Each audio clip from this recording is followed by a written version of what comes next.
El silencio de la madrugada en un negocio vacío no es normal. Quienes trabajan el turno de la noche lo saben perfectamente. Las tiendas de 24 horas, las gasolineras en la carretera o los puestos en las avenidas solitarias se convierten en un umbral hacia el más allá. Lugares en donde mientras la ciudad duerme, las leyes de la lógica dejan de funcionar y las sombras cambian de lugar cuando dejas de mirarlas. Hoy vas a escuchar 3 testimonios reales de personas que experimentaron sucesos inexplicables mientras trabajaban de noche. Te recomiendo que apagues las luces, subas el volumen y prestes mucha atención a cada uno de los detalles. Esto es el Club de las 3:33 AM.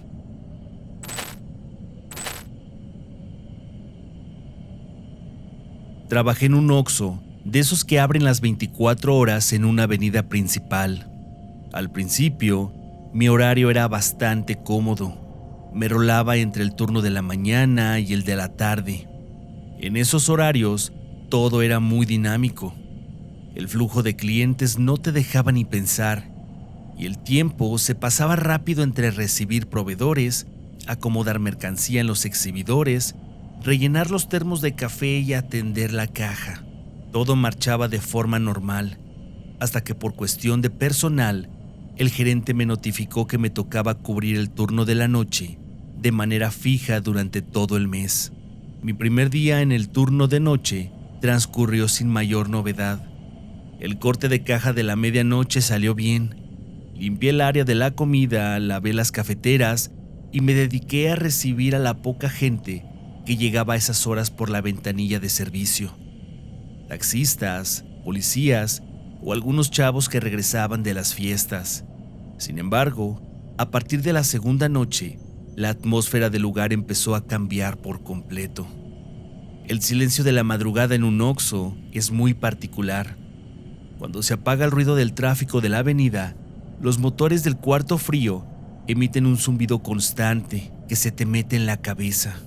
Fue a partir de la 1 de la mañana cuando los ruidos extraños comenzaron a manifestarse. Al principio eran cosas sutiles. Yo estaba sentado en el mostrador revisando las hojas de inventario y de la nada escuchaba cómo algo caía al suelo en los pasillos de fondo. Las primeras veces me levantaba de inmediato pensando que tal vez un gato se había metido o que alguna mercancía mal acomodada había perdido el equilibrio por la misma vibración de los anaqueles. Me asomaba con cuidado, recorría los 4 pasillos de la tienda y no encontraba absolutamente nada tirado. Todo seguía perfectamente alineado en los exhibidores. Con el paso de los días, la tensión dentro del turno fue aumentando porque los ruidos se volvieron más frecuentes y un poco más pesados. Ya no eran solo objetos que caían. Empecé a escuchar pasos claros. Era el sonido de alguien caminando despacio, arrastrando levemente la suela, justo en el pasillo que está junto a la puerta de la bodega. Cada vez que escuchaba el crujido de los pasos, el corazón se me aceleraba. Me asomaba de golpe, tratando de sorprender a quien estuviera allí, pero los pasillos siempre estaban completamente vacíos. Yo intentaba convencerme de que la fatiga del cambio de horario me estaba jugando una mala pasada. Así que decidí a dejarlo pasar y regresaba a la caja a mirar el monitor del sistema, donde las cámaras tampoco registraban movimiento alguno. Una madrugada, la situación escaló a un nivel que ya no pude justificar con lógica. Eran aproximadamente las 2:30 de la mañana y yo estaba acomodando unas cajetillas de cigarros detrás del mostrador, cuando escuché un golpe seco y plástico. Al levantar la mirada hacia los pasillos, vi con total claridad cómo la puerta de uno de los refrigeradores del fondo se abría de par en par. Se mantuvo abierta unos segundos y luego se cerró con fuerza. Me quedé helado detrás de la caja unos minutos. Después caminé lentamente hacia el pasillo del cuarto frío, con las manos temblándome. Me acerqué, verifiqué la puerta y todo estaba en orden, perfectamente cerrada y con el sello magnético ajustado. No había ráfagas de aire ni había fallas en la estructura. Aquello fue completamente fuera de lo normal. Para quitarme el miedo y despejar la mente un poco, decidí ponerme a trabajar en la limpieza. Agarré la cubeta, le puse el limpiador de pisos y comencé a limpiar toda la tienda. Cuando terminé, dejé las cosas en el cuarto de servicio. Regresé a la zona de cajas y me serví una taza de café para intentar pasar el resto de la madrugada. Me senté en una silla alta que tenemos detrás del mostrador y le di el primer trago a mi café. Justo en ese instante, escuché el mismo sonido que minutos antes había percibido: la puerta de los refrigeradores crujiendo al abrirse. No quise pararme de inmediato. Me quedé estático en la silla, agudizando el oído. No escuché que la puerta se cerrara esta vez, así que reuní valor, me levanté y me asomé desde la caja hacia el fondo. Desde mi posición no alcanzaba a ver el interior de los pasillos, pero noté que la puerta del refrigerador ya estaba cerrada. Pensé que el sonido venía de otra parte, cuando de pronto un golpe fuerte resonó al fondo del establecimiento. Una canastilla de plástico, de las que usamos para la mercancía, se deslizó un par de centímetros sobre el suelo, como si alguien la hubiera pateado levemente. Yo la vi moverse desde donde estaba. El miedo se me subió al pecho y me costaba respirar. Con la mirada fija en ese pasillo del fondo, se me ocurrió levantar la vista hacia el espejo redondo que está colgado por encima de los refrigeradores. Al enfocar la mirada en el espejo, se me cortó la respiración por completo. Oculta detrás de uno de los estantes del pasillo, había una mujer parada. Desde la caja me era imposible verla de frente porque el mueble de las mercancías la tapaba por completo, pero veía perfectamente su reflejo en ese espejo. Tenía el cabello muy largo, oscuro y lacio, cubriéndole los hombros y parte del rostro. Su cuerpo estaba completamente rígido. Estaba allí, estática, escondida como si no quisiera que la descubriera. Me quedé paralizado, con la taza de café en una mano y la otra extendida sobre el mueble de la caja. Mi primera reacción de supervivencia fue meter la mano a la bolsa del pantalón para sacar mi celular. Necesitaba grabar eso. Necesitaba registrar que no me estaba volviendo loco y que había alguien metido en la tienda. En el segundo exacto en que saqué el teléfono y puse el dedo sobre la pantalla, la luz del Oxxo comenzó a parpadear de forma violenta. Las lámparas fluorescentes se apagaron y todo el local quedó en una oscuridad absoluta durante unos 3 o 4 segundos. Cuando las luces volvieron a encenderse, miré de inmediato al espejo redondo de la esquina. Ya no había nadie. El pasillo estaba completamente despejado. Justo cuando guardé el celular y me disponía a caminar hacia allá para verificar qué demonios había pasado, tocaron la ventanilla. Me sobresalté y volteé a ver. Era un cliente. Atenderlo me devolvió un poco de piso, pero el resto de la madrugada fue un verdadero infierno psicológico. No pude sentarme un solo minuto. Me quedé parado detrás del mostrador, con los ojos bien abiertos, vigilando fijamente el espejo de la esquina, con el corazón latiéndome en la garganta ante el menor crujido de la estructura del techo o de las neveras. Ya no pasó nada más esa noche, pero el ambiente se sintió pesado y helado hasta que comenzó a clarear. Al amanecer, llegaron mis compañeros del turno de la mañana para el relevo de cajas. Con las ojeras y el desgaste del susto encima, decidí contarles lo que había vivido durante la madrugada, mientras hacíamos el conteo de cigarros y el arqueo.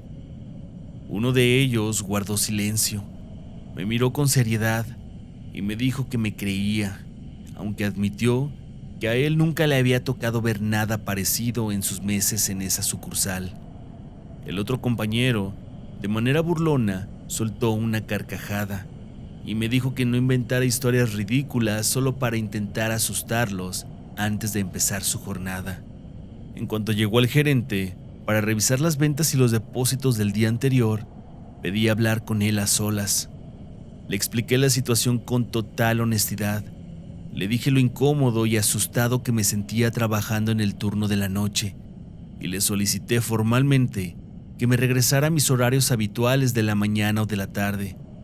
El gerente ni siquiera se tomó la molestia de revisar las bitácoras o el video de seguridad del sistema. Se limitó a decirme de forma cortante que no estuviera inventando cosas, que el rol ya estaba firmado en el sistema y que me tocaba cumplir el turno nocturno todo el mes completo de manera obligatoria. En ese momento, tomé mis cosas, saqué el chaleco rojo del uniforme, lo dejé sobre el mostrador y renuncié. No iba a arriesgar mi salud mental ni a pasar una sola noche más mirando ese espejo de la esquina, esperando a ver en qué momento esa mujer salía detrás de los pasillos.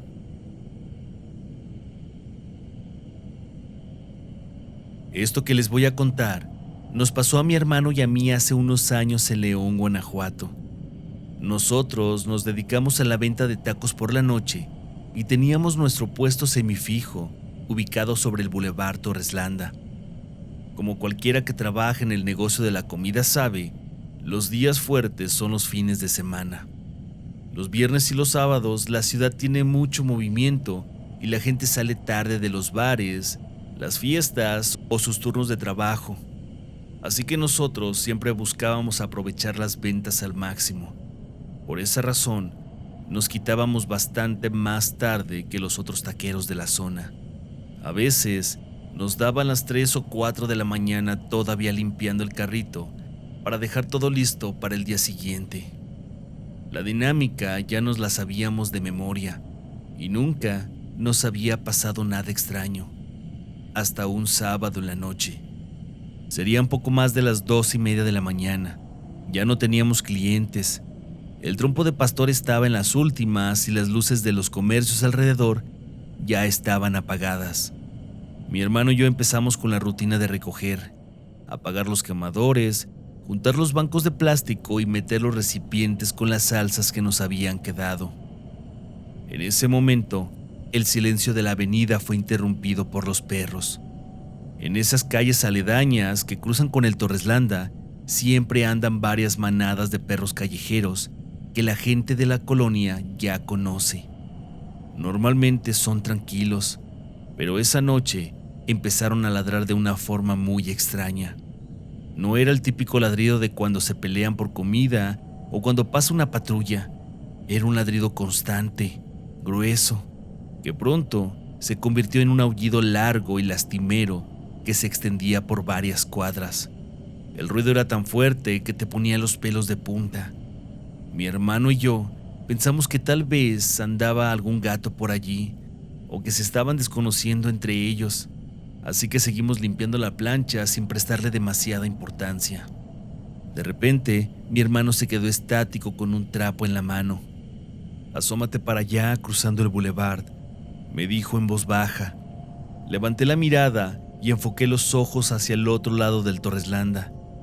En una de las esquinas que conectaba con la avenida principal, justo donde la luz de las lámparas públicas ya no alcanzaba a iluminar bien, estaba un hombre parado.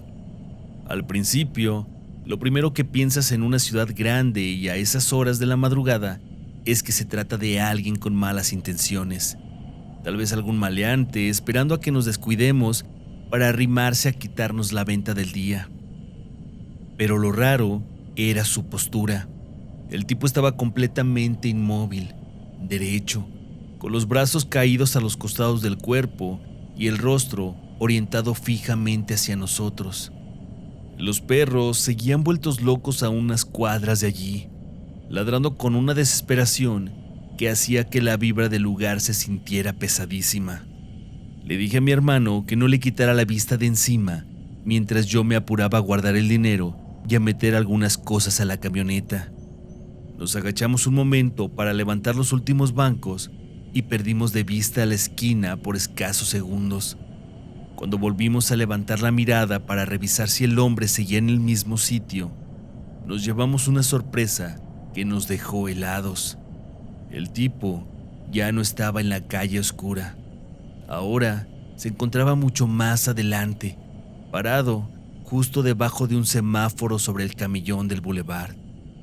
Para haber avanzado esa distancia en tan poco tiempo, el hombre tendría que haber corrido a toda velocidad hacia nosotros, pero la calle estaba tan sola que habríamos escuchado perfectamente el eco de sus zapatos sobre el pavimento. La luz intermitente del semáforo le creaba unas sombras extrañas en la cabeza y seguía sin podérsele notar bien los detalles del rostro. Solo se veía una silueta delgada y rígida que no dejaba de mirarnos. «Muévete rápido», le dije a mi hermano con el miedo a flor de piel. Nos apresuramos el doble a recoger los utensilios y por pura precaución dejamos el cuchillo grande de cortar la carne a la vista sobre la tabla de picar, pensando que si ese sujeto intentaba cruzar para asaltarnos, por lo menos tendríamos con qué defendernos. En ese instante de máxima tensión, una motocicleta pasó por el otro sentido del Torreslanda a toda velocidad, haciendo un gran ruido que rompió el ambiente por completo. El instinto nos hizo voltear a ver la moto por inercia durante un segundo. Cuando regresamos la mirada hacia el semáforo del camellón, el hombre ya no estaba allí. Había desaparecido por completo de nuestra vista. Nos extrañamos mucho y lo comentamos entre nosotros, tratando de buscarle una explicación lógica, pensando que a lo mejor se había metido corriendo entre alguna de las calles, así que decidimos no darle más vueltas para no sugestionarnos y terminar de lavar los comales. Estábamos los dos de espaldas a la avenida, agachados juntos lavando los últimos utensilios y acomodando los platos. De pronto, un golpe seco y metálico resonó justo detrás de nosotros. Alguien había tocado la estructura de metal del carrito de tacos. El susto hizo que diéramos un brinco. Volteamos de golpe agarrando lo primero que encontramos y nos topamos de frente con el mismo hombre. Estaba parado a escasos centímetros del mostrador. El impacto de tenerlo allí fue brutal, porque nunca escuchamos sus pasos aproximarse sobre la banqueta. Nos quedamos mudos unos segundos, con el corazón a 1000 por hora, hasta que logré recuperar el habla y con la voz temblorosa le dije que ya nos estábamos quitando, que ya no teníamos servicio. El hombre no reaccionó con enojo ni con violencia. Se nos quedó viendo con una mirada fija, completamente perdida. Tenía la piel exageradamente pálida, un semblante muy serio y unas ojeras profundas que lo hacían ver extremadamente cansado, como si llevara días enteros caminando sin dormir. Nos miró fijamente y con una voz muy baja, casi arrastrada, nos dijo: «Quiero cenar. Por favor, prepárame algo». Mi hermano, tratando de mantener la calma, pero con la mano cerca del cuchillo, le repitió de la manera más amable posible que ya no se podía, que ya habíamos terminado. La persona se quedó en silencio un momento, asimilando las palabras. No mostró molestia, simplemente dio media vuelta sin decir una sola palabra y comenzó a caminar. Nos quedamos observándolo mientras él se alejaba. Lo extraño es que no regresó hacia el frente, en dirección al bulevar por donde lo habíamos estado viendo todo el tiempo. En lugar de eso, tomó una dirección lateral, caminando hacia un costado de nosotros como queriendo cruzar hacia las calles dentro de la colonia. Avanzó unos cuantos pasos de espaldas a nosotros. Por una fracción de segundo, nos distrajimos limpiando el mostrador donde él había tocado, y cuando levantamos la vista para ver por dónde iba, la calle estaba completamente vacía. El hombre ya no estaba en ninguna parte. No había portones abiertos, no había callejones cerca donde esconderse tan rápido. Simplemente pareció como si la misma soledad y la oscuridad de la noche se lo hubieran tragado en un abrir y cerrar de ojos. Las noches siguientes, nuestra rutina volvió a la normalidad, pero el negocio ya no fue el mismo para nosotros en el aspecto psicológico. Siempre que nos tocaba quedarnos tarde a recoger el puesto los fines de semana, existía esa incómoda sensación de peligro y misterio. No podíamos evitar voltear a cada rato hacia aquella esquina oscura del bulevar o hacia el semáforo del camellón, buscando la silueta de ese hombre.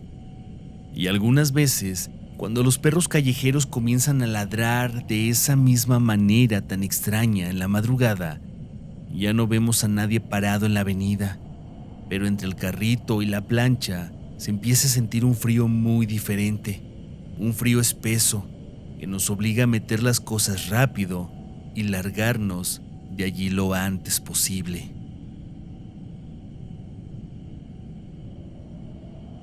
Trabajé durante un buen tiempo en una gasolinera de 24 horas ubicada a la salida de León, justamente en el tramo que conecta con la carretera hacia Lagos de Moreno. El turno de la noche siempre se me hizo sumamente pesado y tardado debido a la tremenda soledad del lugar. A esas horas de la madrugada, el flujo de vehículos bajaba por completo. La mayoría de los que llegaban a cargar combustible eran viajeros de paso o traileros que iban tomando la salida con rumbo hacia Guadalajara. Al ser un lugar tan aislado en medio de la nada, las historias entre los empleados abundaban.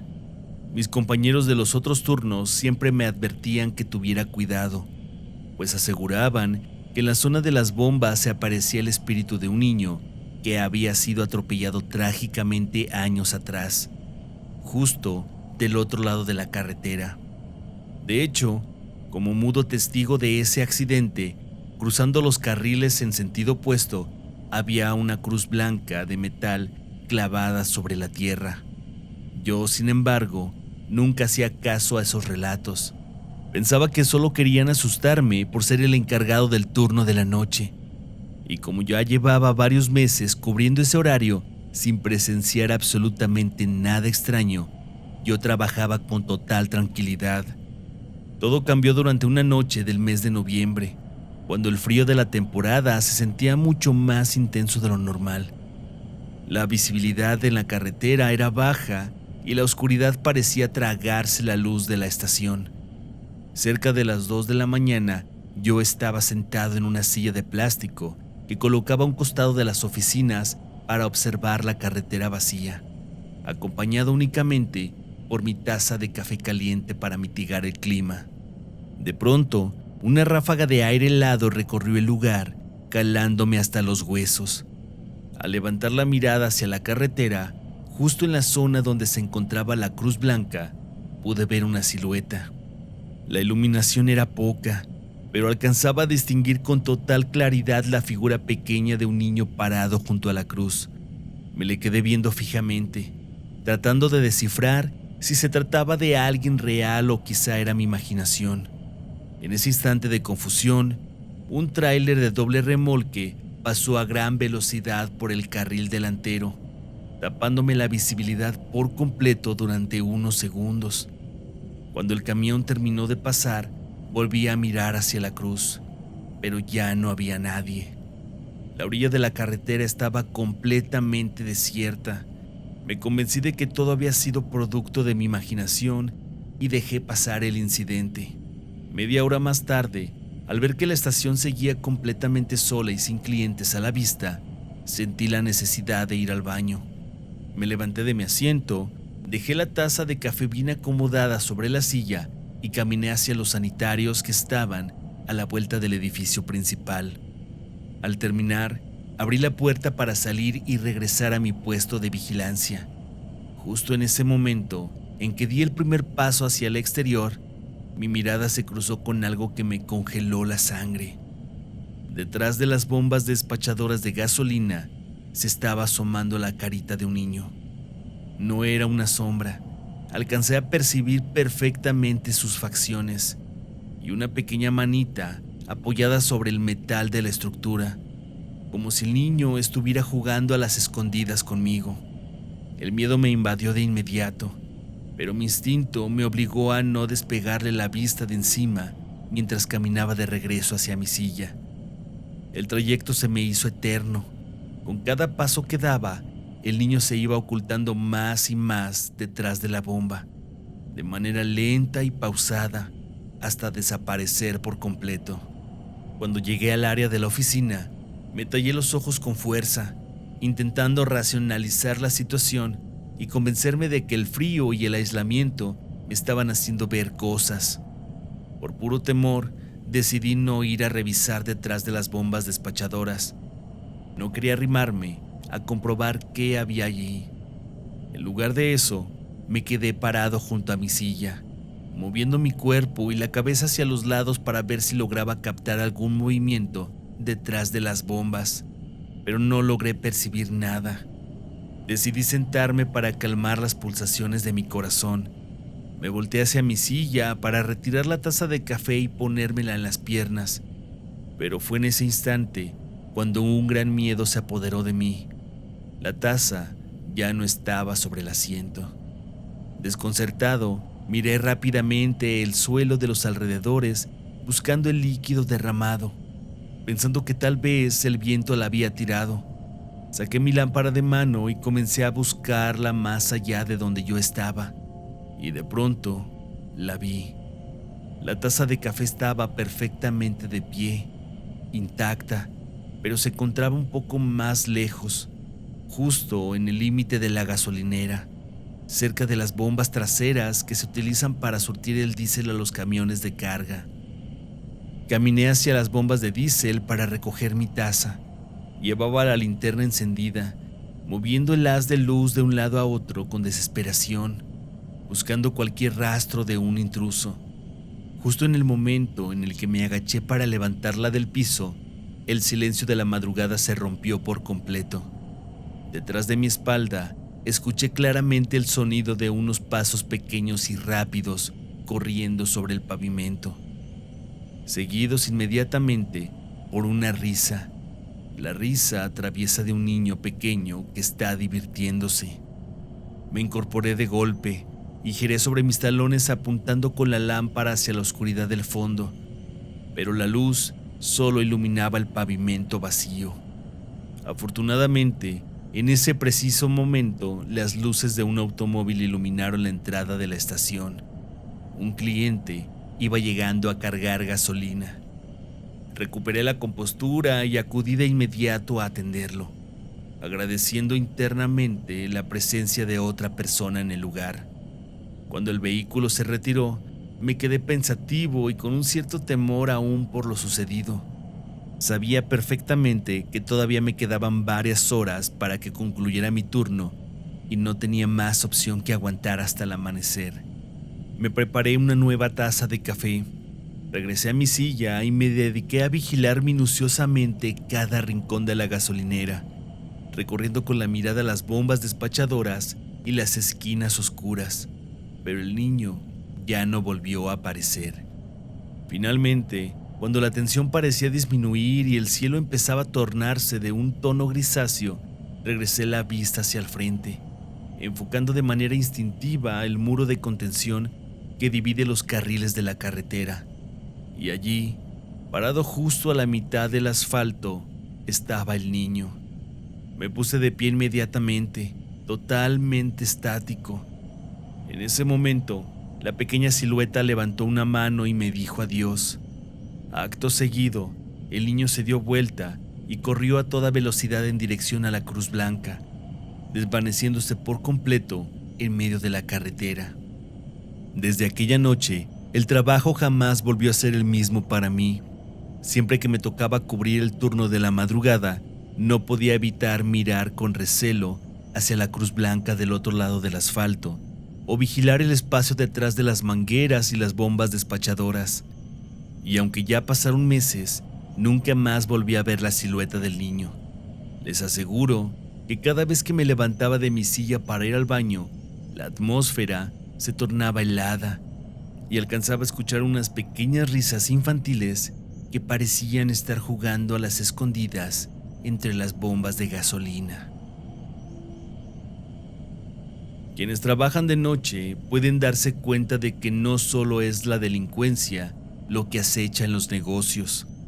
A veces, la misma oscuridad y el silencio de esos lugares vacíos son como una invitación abierta para entidades que permanecen ocultas entre la soledad de la madrugada, esperando el más mínimo descuido. Si este video te gustó, te agradecería me regalaras un like. Recuerda que si tienes alguna experiencia del mundo paranormal, puedes escribirla en la caja de comentarios o mandarla a nuestras redes sociales. Tu historia podría ser la protagonista del siguiente episodio. No olvides suscribirte y activar la campanita para no perderte ninguno de nuestros episodios. Yo soy Marco Barlo y me despido deseándote que tengas una linda noche. Cuídate, cuida a los tuyos y espero sobre todo que tengas sueños aterradores. Hasta la próxima.